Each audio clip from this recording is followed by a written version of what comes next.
Hello बडी, आप सभी को बहुत बहुत स्वागत है। पहले मैं एक स्टोरी सुनाता हूँ आपको। तो एक किसान का कहानी है। एक बार किसान अपना 10 एकड़ या जितना भी बड़ा खेत था उसमें अनाज बोया। तो कभी कभी बाढ़ आ जाए, कभी आंधी आ जाए, कभी ज़्यादा बरसात हो जाए। तो इस तरह से किसान का खेत में हमेशा पानी बढ़ जाता है या कभी सूखा आ जाता है। तो धान जितना मिलता था। तो एक दिन वो ईश्वर से प्रार्थना किया कि ईश्वर, मैंने आप जितना हमें देना चाहते हैं उससे हमें कम प्राप्त होती है। आप कुछ ऐसा कीजिए कि मौसम मेरा अनाज के अनुरूप हो जाए और मेरा अनाज खूब पैदावार हो। तो ईश्वर बोला कि ठीक है, तुम जैसा मौसम चाहोगे वैसा आपको मौसम बन जाएगा। किसान बड़ी खुश, खेत में गेहूँ रोपा।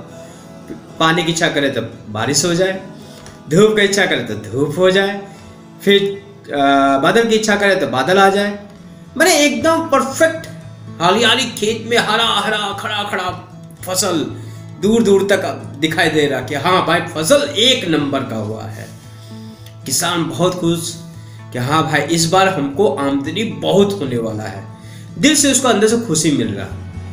जब गेहूं का फसल सूख गया, जब उसको काटने का बारी आया, तो किसान सोचता है कि चलो एक बार बालियों को चेक कर लेता हूं, उसका गेहूं कैसा है। तो जैसे किसान बाली को छूता है और जैसे उसको फोड़ता है या खोलता है, जैसा आप समझिए, देखता उसमें गेहूं है ही नहीं, गेहूं गायब। तो उसको लगा कि शायद मैं गलत बाली उठा लिया। तो फिर दूसरा बाली को किया, उसमें भी गायब। तो सोचा ये पौधा ही खराब हो गया होगा। फिर दूसरा पौधा किया तो वो भी उसी तरह।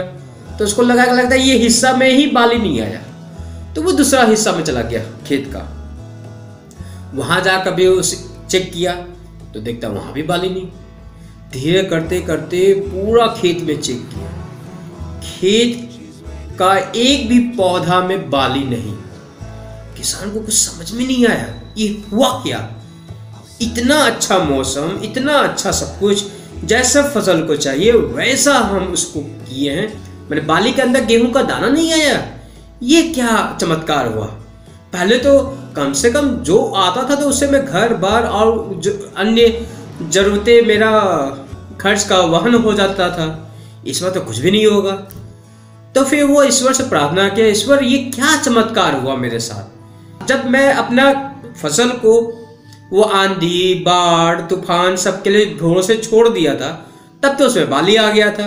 और आज जो सब कुछ इसकी फसल के अनुरूप मैं कर दिया हूँ, तो सबका सब अंदर का बाली गायब हो गया, लेकिन फसल बहुत सुंदर हुआ है। ऐसा क्या हुआ।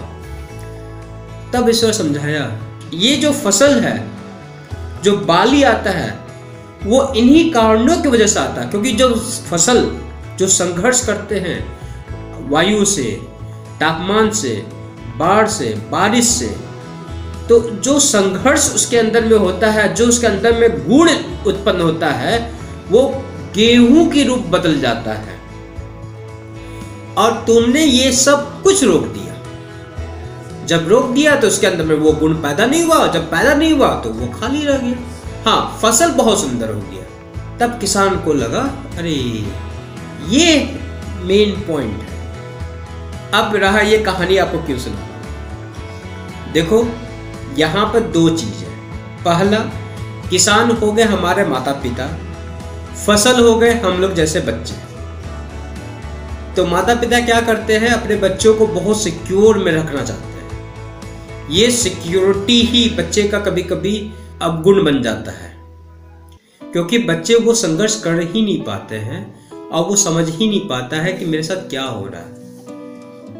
तो मैं हर बच्चा को मैं बस यही बोलना चाहता हूं कि आपके पास यदि किल्लत है, उसको समझिए कि ये मैं कैसे इस चुनौती को अवसर में बदले और कैसे मैं इसको पार कर सकूं। ये आपका काम है। माता पिता तो सपोर्ट करेंगे ही, जैसे किसान फसल के लिए सपोर्ट के लिए मेहनत करते हैं, वैसे ही माता पिता करेंगे। लेकिन माता पिता यदि कुछ जरूरत से ज्यादा कर दे तो बस वही हाल हो जाएगा। फसल तो खड़ा हो जाएगा बहुत सुंदर, लेकिन फलियों में वो गेहूं का दाना नहीं आ पाएगा। तो मेरा वीडियो यहीं समाप्त होता है। मेरे बातों को आप यदि समझ गए होंगे तो बहुत बहुत धन्यवाद, और आशा करता हूँ कि आप सभी का दिन शुभ हो, और आने वाले 26 जनवरी को आप सभी का ढेर सारी शुभकामनाएं। धन्यवाद हमारा वीडियो देखने के लिए।